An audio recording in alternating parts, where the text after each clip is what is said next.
Hello friends, welcome to this session. हमारा ये session continued है उसी सेम चैप्टर को लेकर, that is the photosynthesis in higher plants. अगर हम इस चैप्टर में देखें तो अब तक हमने इस चैप्टर में फोटोसिंथेसिस इन हायर प्लांट्स में हमने इसकी लोकेशन देखी है।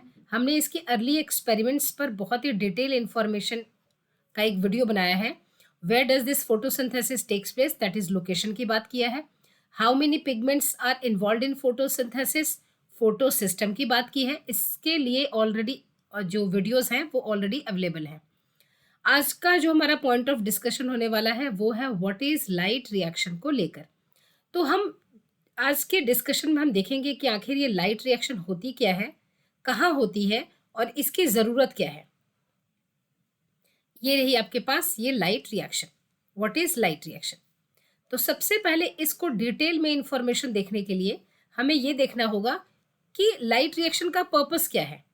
ठीक है, तो अगर आप देख पाए तो एक्चुअली लाइट रिएक्शन में होता क्या है कि फोटोसिंथेसिस के दौरान आपने देखा होगा कि फूड बनता है ना। अब अगर हम बात करें कि फूड जो है किस फॉर्म में बन रहा है, C6H12O6 के फॉर्म में, दैट इज योर ग्लूकोज। अब अगर हम इस कार्बन को देखें, इसका मतलब ये कार्बन डाइऑक्साइड का कार्बन है जो कि फूड के फॉर्म में फिक्स हो रहा है।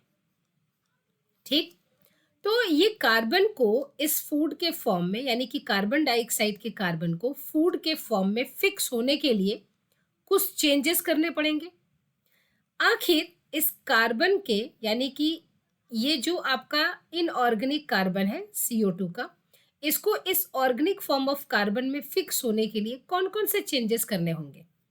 तो अगर आप देख पाएंगे तो इसका ऑक्सीडेशन स्टेट यहाँ है, अपने इस मैक्सिमम ऑक्सीडेशन स्टेट में ये कार्बन अवेलेबल है, दैट इज +4। और अगर हम फूड में देखें तो यहाँ इसकी ऑक्सीडेशन स्टेट है 0। इसका मतलब ये हुआ कि during the fixation of carbon from carbon dioxide to glucose, carbon is reduced. इसका यही मतलब हुआ कि ये जो कार्बन डाइऑक्साइड का जो कार्बन है, फूड बनाने के दौरान इसका रिडक्शन हो जाता है। ठीक, अब बात ये हो रही है कि ये जो रिडक्शन है, ठीक है, ये तो एक एंडोथर्मिक प्रोसेस होता है। एंडोथर्मिक का मतलब होता है एनर्जी इज रिक्वायर्ड। इसका मतलब इसके लिए हमें एनर्जी की जरूरत पड़ेगी।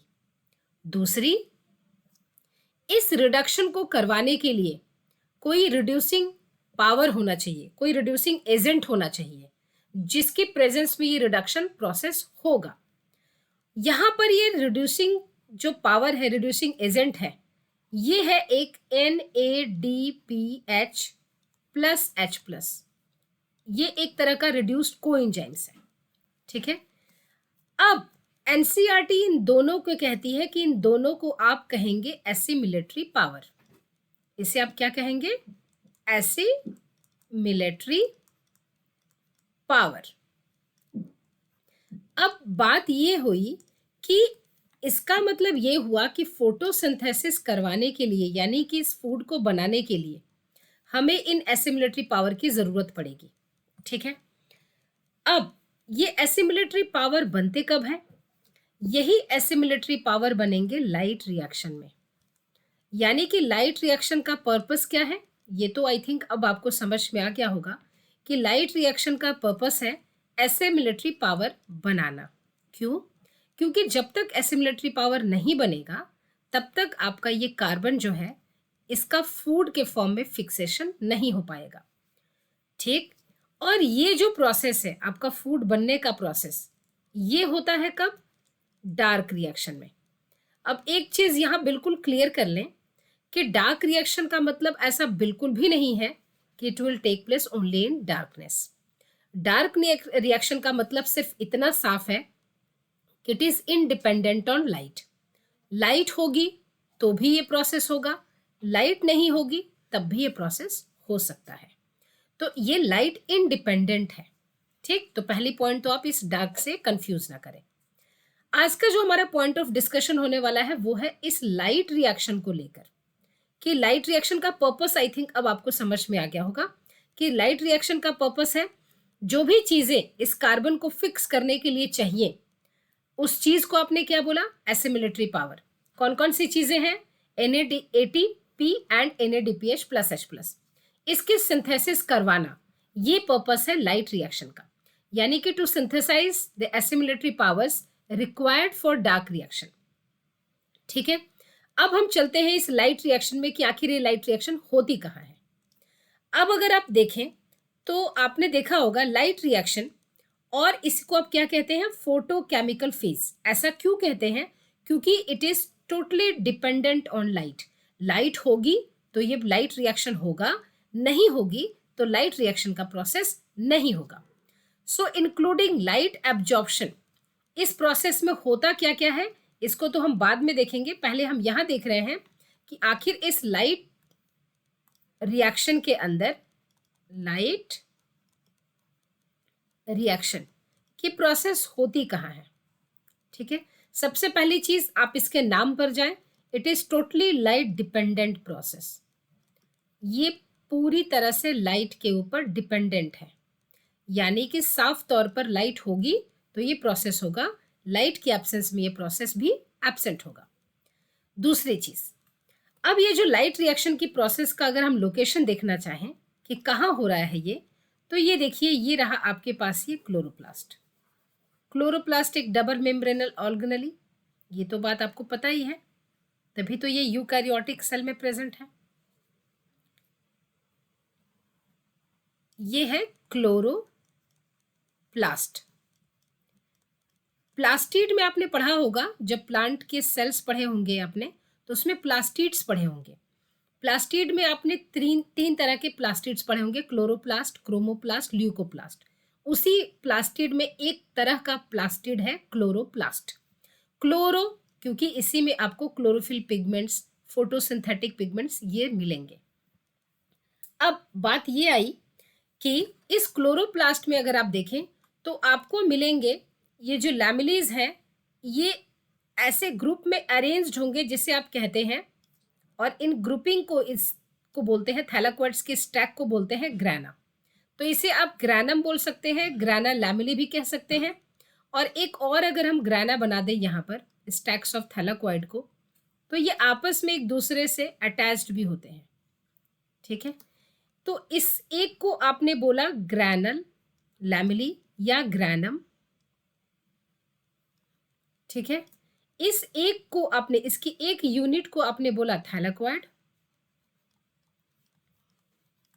और इसे आपने बोला स्ट्रोमल लैमिली या स्ट्रोमा लैमिली।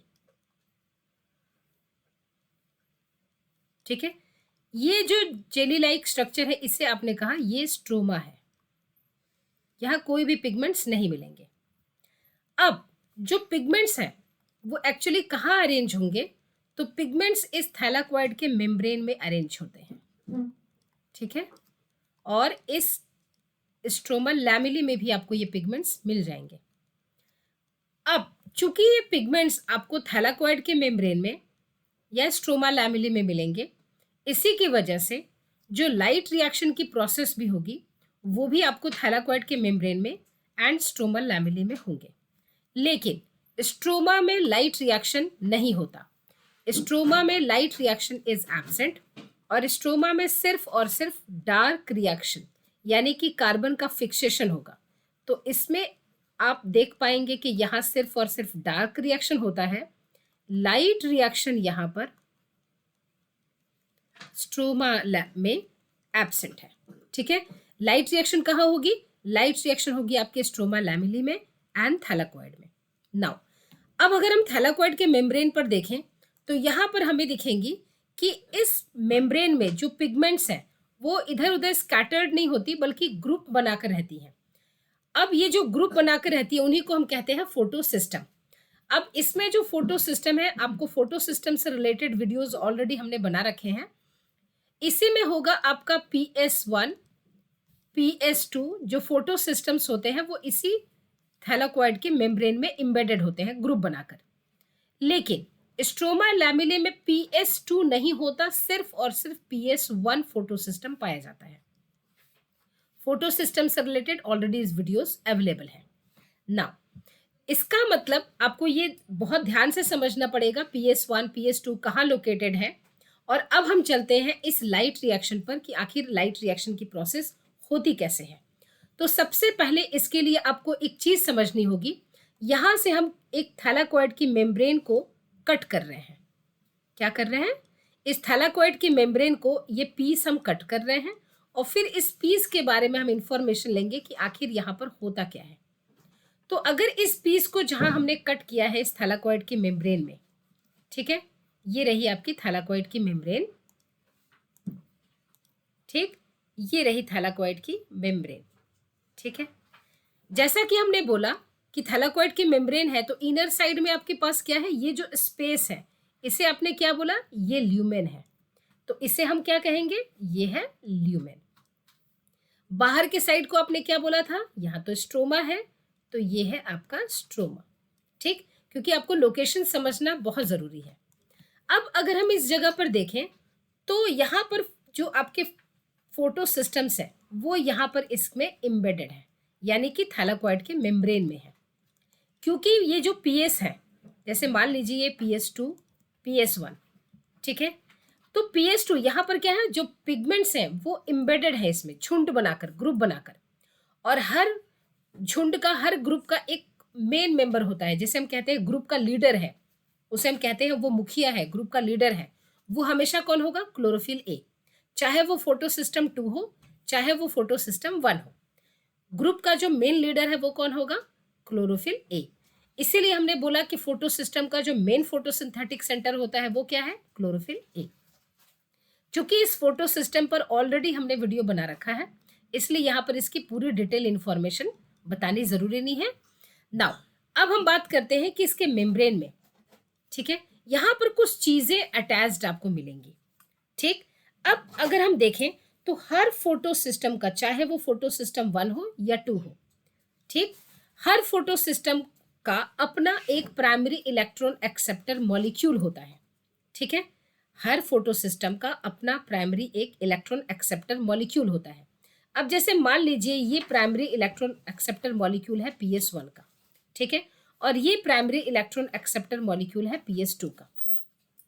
अब प्राइमरी इलेक्ट्रॉन एक्सेप्टर मॉलिक्यूल करता क्या है, अब पहले तो आप ये समझ जाइए कि PS2 के प्राइमरी इलेक्ट्रॉन एक्सेप्टर मॉलिक्यूल को हम क्या कहते हैं, ये है PS2 का प्राइमरी इलेक्ट्रॉन एक्सेप्टर, ठीक है, और इसका नाम है फियोफाइटिन। फियोफाइटिन, ये नाम इंपॉर्टेंट है। उसी तरह से PS1 का अपना electron acceptor molecule, primary electron acceptor molecule, और इसका नाम है FeS, आयरन सल्फर प्रोटीन, ठीक है। अच्छा, इतनी बात आपको याद हो गई। चलिए अब हम आगे चलते हैं। नेक्स्ट आता है आपके पास कि आखिर इन प्राइमरी इलेक्ट्रॉन एक्सेप्टर का मॉलिक्यूल का काम क्या है। तो सबसे पहली चीज, इसको समझने के लिए आपको इतना समझना पड़ेगा, एक रफली आप पहले ये समझ लीजिए कि लाइट रिएक्शन में आपको एक अंदाजा लग जाएगा कि इसे हम पढ़ेंगे कैसे। तो एक रफली आप ये समझ ले, फिर हम डिटेल में इसकी इंफॉर्मेशन लेंगे। पहले हम अप्रोच देख लेते हैं, लाइट रिएक्शन को कैसे समझेंगे। सबसे पहली चीज तो आपको ये समझना है कि लाइट रिएक्शन को हम 2 पार्ट्स में पढ़ेंगे, यानी कि लाइट रिएक्शन में 2 प्रोसेसेस होते हैं। एक प्रोसेस का नाम है साइक्लिक प्रोसेस, क्योंकि लाइट रिएक्शन को आप क्या कहते हैं, फोटोफॉस्फोराइलेशन, फोटोफॉस्फोराइलेशन, ठीक है। फोटोफॉस्फोराइलेशन का इतना मतलब होता है, फोटो का मतलब सनलाइट, फॉस्फोराइलेशन का मतलब होता है ADP का फॉस्फोराइलेशन होना, यानी कि ADP plus inorganic phosphate in the presence of sunlight, यहां पर सनलाइट, ठीक है, ये क्या बना रहा है, ATP, तो बन गया यही है क्या, फोटोफॉस्फोराइलेशन। यानी कि ये प्रोसेस तो होगा ही होगा, दोनों ही आपके प्रोसेस में, साइक्लिक में या नॉन साइक्लिक में, ये प्रोसेस होंगे, यानी कि ATP का फॉर्मेशन तो होना ही है। अब लाइट रिएक्शन को हमने बोला कि हम 2 टाइप्स के पढ़ने वाले हैं। एक तो हम कह सकते हैं cyclic photophosphorylation, cyclic photophosphorylation, phosphorylation. तो फॉस्फोराइलेशन का मतलब तो समझ में आ गया आपको, formation of ATP with the help of ADP and inorganic phosphate in the presence of sunlight. बढ़िया। जैसा कि हमने बोला ये फर्स्ट, सेकेंड टाइप क्या है इसकी, नन साइक्लिक, यानी कि आप कह सकते हैं नन साइक्लिक फोटोफॉस्फोराइलेशन,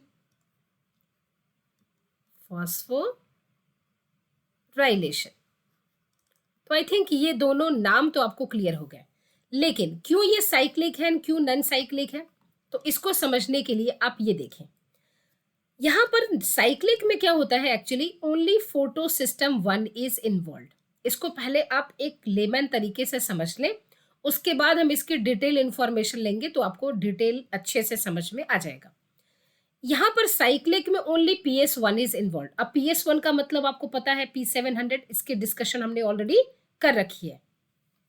अब होगा क्या कि जब इसके ऊपर सनलाइट पड़ेगी, एक्साइटेड होंगे इलेक्ट्रॉन्स, और ये इलेक्ट्रॉन जब पहली बार जब इस अपने घर को छोड़ेंगे, who is going to accept this electron for the first time.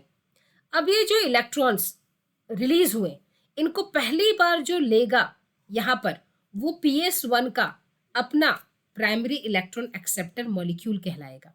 यानी कि यहां पर कौन लेंगे इसके इलेक्ट्रॉन्स को, it will be its primary electron acceptor molecule.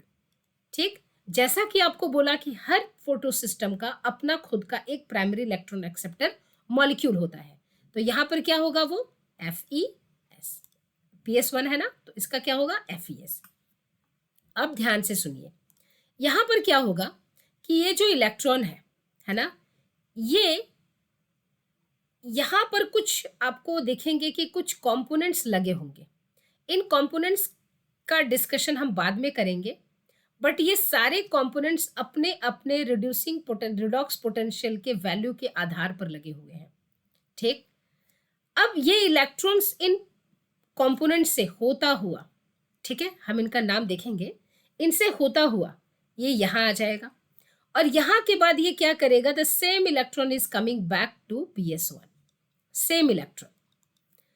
अब चूंकि सेम इलेक्ट्रॉन, जो इलेक्ट्रॉन यहां रिलीज हुआ था, वो इलेक्ट्रॉन वापस अपने घर आ गया, इसीलिए हम इस प्रोसेस को बोलते हैं इट इज साइक्लिक फोटोफॉस्फोराइलेशन। अब साइक्लिक तो समझ में आ गया, फोटोफॉस्फोराइलेशन क्यों हमने बोला, तो इसके दोनों नाम का मतलब समझिए। एक, साइक्लिक किस लिए हमने बोला, क्योंकि same electron is coming back, तो एक साइक्लिक ऑर्डर में ये काम चल रहा है। ठीक है, तो इसलिए हमने ये साइक्लिक बोला। फोटोफॉस्फोराइलेशन क्यों, क्या ये इस इक्वेशन को जस्टिफाई कर पाएगा, क्या यहां पर एटीपी का फॉर्मेशन हो पाएगा, आंसर इज यस। जब ये इलेक्ट्रॉन, क्योंकि इस इलेक्ट्रॉन के पास क्या है, पोटेंशियल, अपने पास उसकी खुद की पोटेंशियल है, जब ये इलेक्ट्रॉन इस जगह पर आया तब ये ग्राउंड लेवल पर आ चुका है। अब जब ये इस कंपोनेंट्स के दौरान जब ये मूव कर रहा था, उस वक्त इसके एनर्जी को हार्नेस कर लिया गया था एटीपी के फॉर्म में। किस स्टेप पर किया गया था, इसके लिए हमारे पास एक सेपरेट वीडियो है, वो आएगा आपका केमी ऑस्मोटिक हाइपोथेसिस में, हम इसका डिस्कशन करेंगे। ठीक है, अब जैसा कि आपको बताया कि लेमन तरीके से पहले समझ लें कि साइक्लिक होता क्या है, नॉन साइक्लिक होता क्या है। यहां पर इसके दौरान इसकी एटीपी को हार्नेस कर लिया जाएगा, बना लिया जाएगा, और तब जाकर ये इलेक्ट्रॉन आ तो गया है यहां पर, बट ये अपने ग्राउंड लेवल पर आ गया, अब इसके पास एनर्जी नहीं है, same electron is coming back to PS1, that's why it is called as cyclic. पहली चीज, फोटोफॉस्फोराइलेशन क्यों, क्योंकि यहां पर भी एटीपी का फॉर्मेशन हो रहा है, और ये सारी प्रोसेस लाइट की प्रेजेंस में चल रही है। ठीक है, यानी कि वो लाइट की ही एनर्जी है जो कि एटीपी के फॉर्म में यहां पर बन रही है। अच्छा, अब बात हो रही है यहां पर कि ये प्रोसेस था पूरा का पूरा साइक्लिक। इस साइक्लिक प्रोसेस में क्या आपने देखा कि एटीपी के अलावा भी कोई चीजें बन रही है, आंसर इज नो। साइक्लिक में आपने देखा सिर्फ और सिर्फ एटीपी का फॉर्मेशन हो रहा है, और सिर्फ एक ही फोटो सिस्टम इन्वॉल्व है जो कि है PS1, only PS1 is involve. NCERT इस मूवमेंट को कहती है, ये जो इलेक्ट्रॉन्स मूव हो रहे हैं, इन इलेक्ट्रॉन्स के मूवमेंट को कहती है एनसीईआरटी, इट इज इलेक्ट्रॉन का डाउनहिल मूवमेंट। इसको क्या कहती है एनसीईआरटी, डाउन हिल मूवमेंट। तो ये आप याद रखेंगे। ठीक है, अपहिल मूवमेंट आप नहीं कहेंगे, इसे आप कहेंगे डाउनहिल मूवमेंट। अब बात करते हैं नॉन साइक्लिक की। अब इस साइक्लिक में आपको क्या फंडा रह गया है जो आपको समझना है, इन कंपोनेंट्स का नाम, किन कंपोनेंट्स का नाम क्या है, उसके बाद आपकी साइक्लिक क्या हो जाएगी, डन हो जाएगी। अब सेम सिनेरियो लेते हैं हम नॉन साइक्लिक का। जैसा कि हमने बोला कि नॉन साइक्लिक में क्या होंगे कि इसमें both the photo systems are involve. Starts from PS2 से ये फोटो सिस्टम से स्टार्ट होगा और इसमें both the photo systems are involve, PS1 भी PS2 भी, ठीक है। और एक और चीज होती है यहाँ पर, आपको एक और चीज पर ध्यान देना पड़ेगा, H2O मॉलिक्यूल पर। PS2 की एक खासियत है कि इट इज एसोसिएट, ये वाटर की फोटोलिसिस करवा सकता है, ठीक है, ठीक। PS1 फोटोलिसिस ऑफ वाटर के लिए एसोसिएटेड नहीं है, ये रिस्पॉन्सिबल नहीं है, पहला क्वेश्चन ये। तो यहां पर अगर हम देखें तो सनलाइट जब इसके ऊपर पड़ रही थी आपके PS2 पर, इलेक्ट्रॉन एक्साइटेड हुए, उस वक्त PS1 पर भी तो पड़ रही थी और उस वक्त ये लाइट वाटर भी पड़ रही थी। तो वाटर ने क्या किया, वाटर हुआ यहां स्प्लिट, किस फॉर्म में, 2 electrons plus 2 protons plus half O2। यहां अगर आप 2H2 ले लेंगे तो 4 इलेक्ट्रॉन 4 प्रोटॉन्स एंड O2 ले लेंगे, तो बैलेंसिंग आप जानते हैं, उसमें ज्यादा दिमाग नहीं लगाना। नाउ ये रही फोटोलिसिस ऑफ वाटर, इसी को हम कहते हैं splitting of water, splitting of water, या इसी को आप कहते हैं photolysis of water, photolysis of water. किससे एसोसिएटेड है, PS2 से। नाउ अब जब इसके ऊपर जब लाइट पड़ी, इलेक्ट्रॉन्स एक्साइटेड हुए, तो इन इलेक्ट्रॉन्स ने क्या किया, अपने घर को छोड़ा और कहाँ निकलेंगे, PS2 का अपना एक प्राइमरी इलेक्ट्रॉन एक्सेप्टर मॉलिक्यूल होगा, उसके पास कौन है इसका अपना प्राइमरी इलेक्ट्रॉन एक्सेप्टर मॉलिक्यूल, सो इसका अपना प्राइमरी इलेक्ट्रॉन एक्सेप्टर ये है फियोफाइटिन, फियोफाइटिन, ठीक है। अब ये क्या करेगा फियोफाइटिन, इसके इजेक्टेड इलेक्ट्रॉन को इसने क्या किया, एक्सेप्ट किया है, ठीक है। नाउ अब यहां पर भी कुछ कंपोनेंट्स लगे होंगे अपने अपने रिडॉक्स पोटेंशियल के आधार पर। अब ये इलेक्ट्रॉन्स इनके थ्रू मूव करता जाएगा। अब आपको कहानी में यहां मिलेगी एक ट्विस्ट। जब ये इलेक्ट्रॉन यहां आ चुका है, same electron wants to go back to PS2, लेकिन ऐसा हो नहीं पाएगा। ये जो इलेक्ट्रॉन है ये अपने घर वापस जाना चाहता है लेकिन जा नहीं पाएगा। ऐसा क्यों, क्योंकि जैसे ही ये इलेक्ट्रॉन PS2 का PS सिस्टम को यानी PS2 को छोड़कर इजेक्ट होकर निकला, ठीक वैसे ही यहाँ फोटोलिसिस ऑफ वाटर हुई और इसमें जो इलेक्ट्रॉन होल क्रिएट हुआ, उसके इलेक्ट्रॉन होल को फिल कर दिया इस इलेक्ट्रॉन ने, जो कि फोटोलिसिस ऑफ वाटर से रिलीज हुई है। तो अब इसके पास कोई खाली ऐसी जगह है नहीं जहां पर ये अपने इस इलेक्ट्रॉन को ले पाए। इतनी बात समझ में आ गई, यानी कि PS2 में जो इलेक्ट्रॉन होल हुए उसको किसने, गैप को किसने फिल किया, it is filled by the electron released by photolysis of water. अब बात आई कि आखिर इस इलेक्ट्रॉन का फिर होगा क्या, कौन इसे एक्सेप्ट करेगा इस लवारिस इलेक्ट्रॉन को। तो PS1 कहता है कोई बात नहीं, आप मेरे पास आ जाओ, ठीक है, I am going to accept you. अब हुई बात कि ये इलेक्ट्रॉन जो PS2 का रिलीज हुआ है, इसे कौन एक्सेप्ट करेगा, PS1। ऐसा क्यों, क्योंकि जब लाइट PS2 पर पड़ी थी तब लाइट PS1 पर भी तो फॉल हुई थी, ठीक है, साइमल्टेनियसली। तो इलेक्ट्रॉन्स PS2 से रिलीज हुए थे, उस वक्त इलेक्ट्रॉन PS1 से भी तो रिलीज हुए थे। PS2 का जैसा अपना खुद का प्राइमरी इलेक्ट्रॉन एक्सेप्टर मॉलिक्यूल, वैसा ही PS1 का भी है अपना प्राइमरी इलेक्ट्रॉन एक्सेप्टर मॉलिक्यूल। अंतर बस इतना है कि इसका प्राइमरी इलेक्ट्रॉन एक्सेप्टर मॉलिक्यूल का नाम कुछ और है, दैट इज FeS, ठीक। अब इसके PS1 के इलेक्ट्रॉन को इसके अपने खुद के प्राइमरी इलेक्ट्रॉन एक्सेप्टर मॉलिक्यूल ने क्या किया, लिया है, तो इसमें तो इलेक्ट्रॉन होल है। अब इस इलेक्ट्रॉन होल को कौन फुल कर रहा है, electron released by PS2। Very important point it is. यहां से क्वेश्चन फ्रेम किया जा सकता है कि PS1 किस इलेक्ट्रॉन को एक्सेप्ट करता है। So PS1 accepts the electron release from PS2। Option दिया रहेगा आपको कि PS1 accepts the electron release during photolysis of water, आप कहेंगे no. PS1 accepts the electron release during PS2, released by PS2। इतनी बात आपको आई थिंक समझ में आ गई होगी। नाउ अब बात हुई कि यहां पर एक चीज का कॉन्सेप्ट तो हमारे समझ में समझना होगा कि आखिर इस इलेक्ट्रॉन का क्या होगा।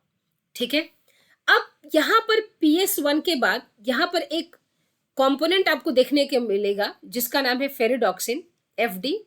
ठीक है, इसके बाद इस इलेक्ट्रॉन को ये इलेक्ट्रॉन एक्सेप्ट करेगा। इसके बाद यहां पर आपको एक नजर रखनी है। यहां पर दो चीज आपको मिलेंगे, एक तो एक एंजाइम जिसका नाम है NADP प्लस रिडक्टेज, और दूसरा है एक कंपोनेंट जिसका नाम है NADP प्लस। ठीक है, अब इस NADP प्लस की नजर दो जगह है, इसको आपको बहुत ध्यान से समझना पड़ेगा इस NADP प्लस पर। NADP प्लस की नजर कहां कहां है? दो जगह। एक तो इसकी नजर है इस इलेक्ट्रॉन पर जो कि इस PS1 से रिलीज हुई है, तो ये इस इलेक्ट्रॉन को भी एक्सेप्ट कर लेगा। ठीक, इसकी नजर एक जगह और है, और वो है इसके प्रोटॉन पर जो कि फोटोलिसिस ऑफ वाटर से रिलीज हुई थी। अब देखिए इसने क्या किया, इस इलेक्ट्रॉन को भी एक्सेप्ट किया और इस प्रोटॉन को भी एक्सेप्ट किया।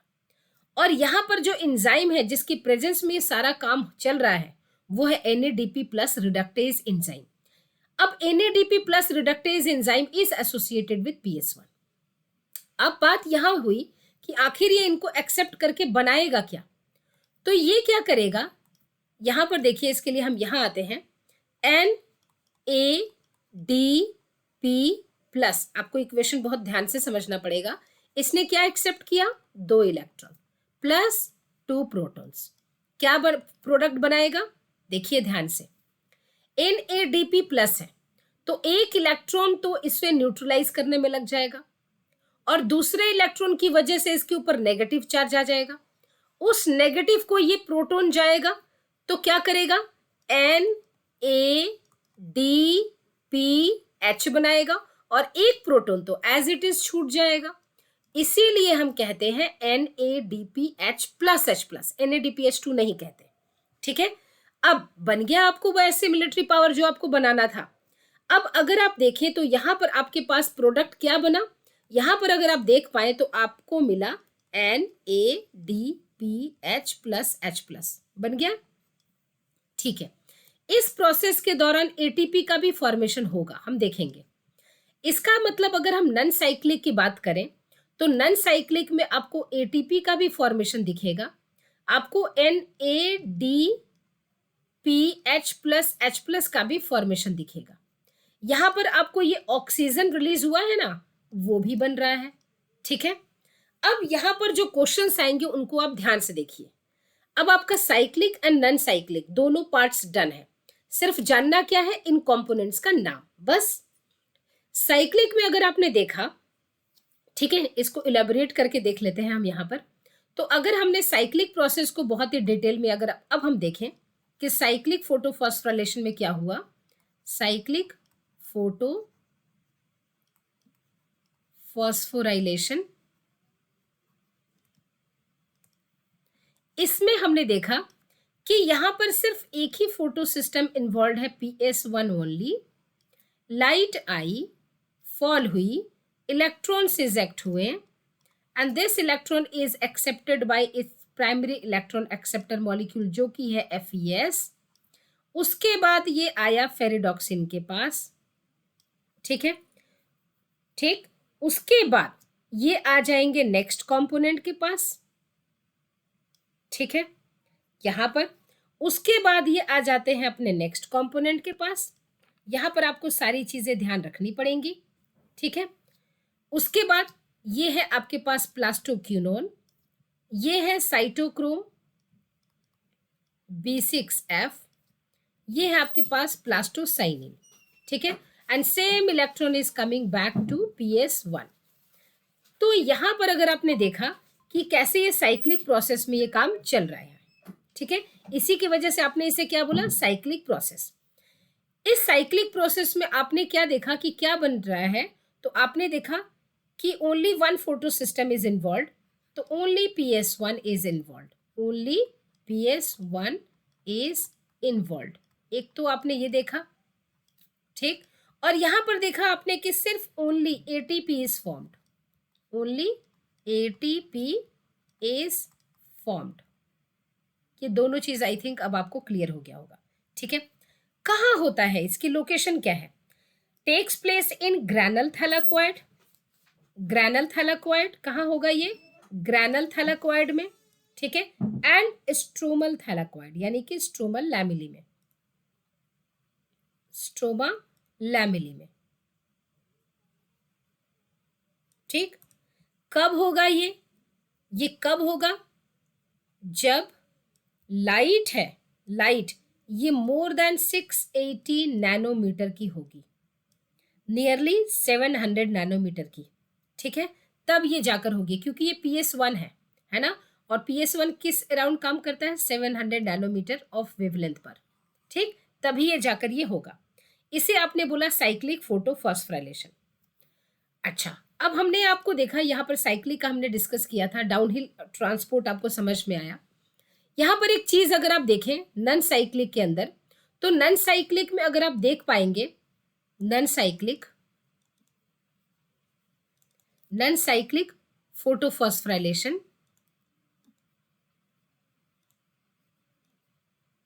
फोटोफॉस्फोराइलेशन, तो यहां पर both the photo systems are involve, दोनों फोटो सिस्टम्स इन्वॉल्व है। पहला आपने देखा PS2 से ही स्टार्ट होगा और ये PS1, ठीक है। आपने देखा कि जब लाइट इसके ऊपर फॉल कर रही थी PS2 पर, तो वो लाइट PS1 पर भी। अब इनके फ्रीक्वेंसीज, मैक्सिमम वेवलेंथ, किस पर वर्क, ये सब आपको पता है। अब जब इलेक्ट्रॉन इजेक्ट हुआ, इसका अपना primary electron acceptor molecule that is your pheophytin ने एक्सेप्ट किया। यहां पर अब इसके सब्सिक्वेंट ये मॉलिक्यूल, अब आपको इसके नाम जानने हैं कि ये कौन कौन होगा। तो यहां पर आपको मिल जाएंगे, जैसे कि प्लास्टोक्यूनोन आपको मिल जाएगा, आपको मिल जाएंगे साइटोक्रोम B6F, फिर आपको मिल जाएगा प्लास्टोसाइनिन, ठीक है। और फिर ये इलेक्ट्रॉन कहाँ चला गया, PS1 के पास। PS1 के पास इलेक्ट्रॉन जा रहा है, अपना खुद का भी इसका इलेक्ट्रॉन रिजेक्ट हुआ, और यहाँ पर फोटोलिसिस ऑफ वाटर भी आपने देखा। सब कुछ डिटेल आपने यहाँ पर देखा है ऑलरेडी। कुछ और पॉइंट आपको समझाना था, इसलिए आपको सेपरेटली समझा रहे हैं। नाउ यहाँ पर अगर आपने देखा तो ये इलेक्ट्रॉन ने इस इलेक्ट्रॉन होल को फिल किया था। नाउ इसका अपना खुद का अपने प्राइमरी इलेक्ट्रॉन एक्सेप्टर मॉलिक्यूल देखा, दैट इज FeS। उसके बाद आपने देखा कैसे यहाँ फेरिडॉक्सिन लगा हुआ है। उसके बाद यहाँ पर एक एंजाइम का नाम आपने देखा, और यहाँ देखा कि कैसे ये NADP प्लस, क्योंकि यहाँ पर एंजाइम कौन है, NADP प्लस रिडक्टेज। एंजाइम का नाम क्या है यहाँ पर, NADP रिडक्टेज एंजाइम, ठीक है, यही हेल्प करेगा। अब यहां पर इसने इस इलेक्ट्रॉन को भी एक्सेप्ट किया और इस प्रोटॉन को भी एक्सेप्ट किया, और मिलकर कौन सा प्रोडक्ट बनाया, इसने बनाया NADPH प्लस H+। और इसके दौरान यहाँ पर ATP के भी फॉर्मेशन हुए थे, ये हम स्टेप देखेंगे डिटेल में।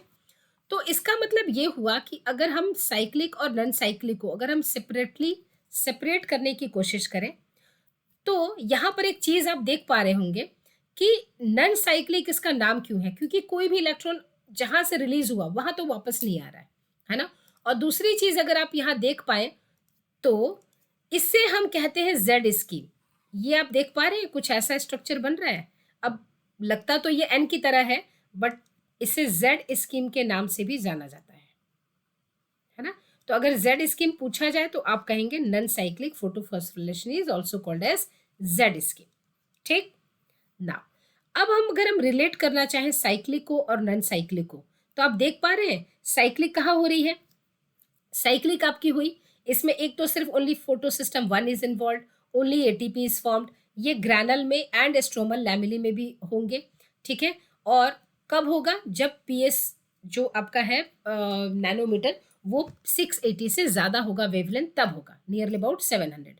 अब अगर हम बात करें नन साइक्लिक की, तो ये यहाँ पर आप देखेंगे कि both the photo systems are involve, both PS1 and PS2 are involve. एक तो आपने देखा ये, दूसरा आपने देखा कि यहाँ पर सिर्फ एटीपी ही नहीं, एटीपी भी बना and NADPH plus H plus का भी फॉर्मेशन हुआ, है ना।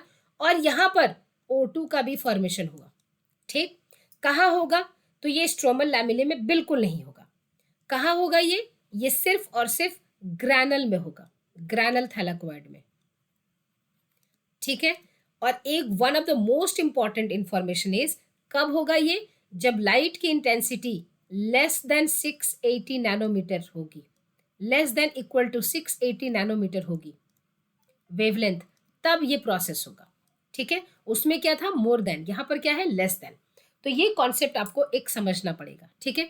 अब ये बात जब हमने स्टार्ट की थी तब हमने बोला था कि ये हम थैलाकोइड की मेम्ब्रेन की बात कर रहे हैं। तो एक्चुअली ये जो प्रोसेस चल रही है सिर्फ और सिर्फ साइक्लिक प्रोसेस कहाँ चलेगी? सिर्फ और सिर्फ साइक्लिक प्रोसेस चलेगी यहाँ पर, यानी स्ट्रोमल लैमेली में। अगर हम बात करें कि यहाँ पर चूंकि PS1 PS2 दोनों अवेलेबल हैं, तो अगर कोई पूछे कि नन साइक्लिक की प्रोसेस कहाँ होगी, तो नन साइक्लिक की प्रोसेस होगी ग्रैनल यानी कि थैलाकोइड में, ठीक है। तो आई थिंक अब आपको ये बात समझ में आ गई होगी। अब आपने ये चीज देखा होगा कि ये दोनों ही प्रोसेस, है ना, ये कहाँ चल रहे थे? ये दोनों ही प्रोसेस हो रहे थे लाइट रिएक्शन में, ठीक। यानी कि लाइट रिएक्शन के ही दोनों प्रोसेसेस थे, चाहे वो साइक्लिक हो चाहे वो नन साइक्लिक हो। साइक्लिक नन साइक्लिक दोनों को आपने सेपरेटली देखा। अब इन दोनों में, चाहे वो साइक्लिक या नन साइक्लिक में, अगर हम प्रोडक्ट की बात करें तो ये था वो एटीपी और ये NADPH प्लस H प्लस, ठीक है। इन्हीं को हमने बोला था एसिमिलेटरी पावर, स्टार्टिंग में इन्हीं को हमने बोला था एसिमिलेटरी पावर। अब ये एसिमिलेटरी पावर लाइट रिएक्शन में बन गए, ठीक है। अब जब ये बन जाएंगे तब इनकी जरूरत कहाँ पड़ेगी? इनकी जरूरत पड़ेगी डार्क रिएक्शन में, यानी कि इस कार्बन डाइऑक्साइड के कार्बन को ग्लूकोज के फॉर्म में फिक्स करने में इसकी जरूरत होगी, है ना। और इसलिए जरूरत होगी क्योंकि हमने देखा कि जब कार्बन डाइऑक्साइड था तो उसमें उस कार्बन का ऑक्सीडेशन स्टेट अपने मैक्सिमम स्टेट पर था, दैट इज +4। और जब ये कार्बन ग्लूकोज बन रहा है तो उसकी ऑक्सीडेशन स्टेट हो रही है 0। तो इसका मतलब हुआ कि कार्बन डाइऑक्साइड से फूड बनाने के लिए इस कार्बन को रिडक्शन होना पड़ेगा, ठीक है। अब रिडक्शन एक एंडोथर्मिक प्रोसेस है, इसमें एनर्जी की जरूरत पड़ेगी और कोई ना कोई ऐसा रिड्यूसिंग पावर चाहिए जो इस रिडक्शन प्रोसेस को अंजाम करवाएगा, जो इसकी प्रेजेंस में ये होगा। तो वो चाहिए हमें NADPH प्लस H प्लस, ठीक है। अब इन्हीं की प्रोसेस के लिए इस लाइट रिएक्शन की जरूरत हुई थी। लाइट रिएक्शन को हमने अभी डिटेल में देखा। अब आइए आप अपने NCERT पर, water splitting oxygen release and the formation, ठीक है। अब यहां पर अगर आप देखें तो ये सारी इंफॉर्मेशन आपके पास क्लियर है। अब हम आपसे मिलेंगे अपने नेक्स्ट क्लास में और वहां पर हम देखेंगे कि आखिर ये डार्क रिएक्शन क्या होता है, ठीक है। तब तक hope so, take care and मिलते हैं अपना नेक्स्ट वीडियो में। तब तक बाय बाय।